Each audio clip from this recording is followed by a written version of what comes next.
Yeah, I rather enjoyed that. You have a terrific style about you. You seem to understand each other's playing fairly well. Have you been playing together for a long time? Yeah, this is our second year doing it. Second year doing it. So good. What grade are you in? No, I'm a junior, sophomore, senior. Junior. So a whole mixture of people. So you're gone. Wow. Where are you headed? Western. To study? Chemical engineering. Not a big surprise. Many musicians have this engineering bug. I don't know quite what it is. That and doctors. I see a lot of doctors. Yeah, I study medicine. I want to be a surgeon. Well, you have the dexterity for it. It's awesome. Okay, so overall, great first impression.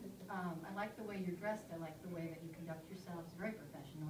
Some missed opportunities. You're probably going to laugh, but I'm going to complain about something that's not written down. Okay? Because when you're playing at this level, you're allowed to add dynamics. Okay?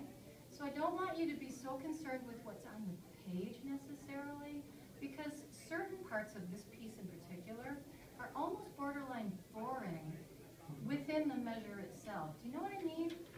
I'll point out one of the measures that I sort of found here. 21. Take a look at this one. So 21 is just the top two voices, and they're playing sort of the theme that you play throughout the piece, which is 2 slurred, 4 tongued. And in the second half of this measure, you're playing the same note.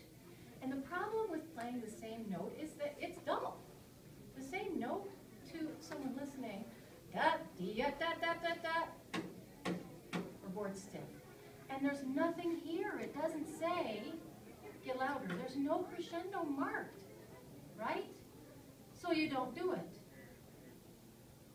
So musically, I would like to see motion in a boring measure like this one, where you can actually give me somewhere to go, a motion within that little, piece of a measure. So, and then you have the sforzando right after it, so you could actually lead up to it, and then slam it a little bit, and then come back off within the dynamic constraints of the phrase. You're with me there? So, I mean, if I'm going to complain about anything, I think that's what I would complain about. But I can't give you a bad grade because it's not there. So find those opportunities, would you? And then play also. Have you guys done any touring? Okay. Do you know what I mean by touring? So there are nursing homes all over Kalamazoo that would love to hear you play. The nursing homes are just starved for different things to do. And so if you contacted them and said, we're looking for somewhere to play, I think that you would be so well received. And it's a little bit too late for you. You're already accepted at Western. But for you guys that are looking for volunteer opportunities, you can put these on your resume for college. Okay? And you can say you've actually shared something with the community that is unique. And you wouldn't believe how people that are in admissions, and I worked in admissions for a long time at my college, they look for stuff like this, where you're being creative with the things that you're doing. Now, I don't know, maybe you all are working at the homeless shelter and you're, serving out food. Ooh, good for you, do that too. But musically, it would be great, and it brings a great deal of satisfaction to just grab maybe even a popular book written for saxophone quartet.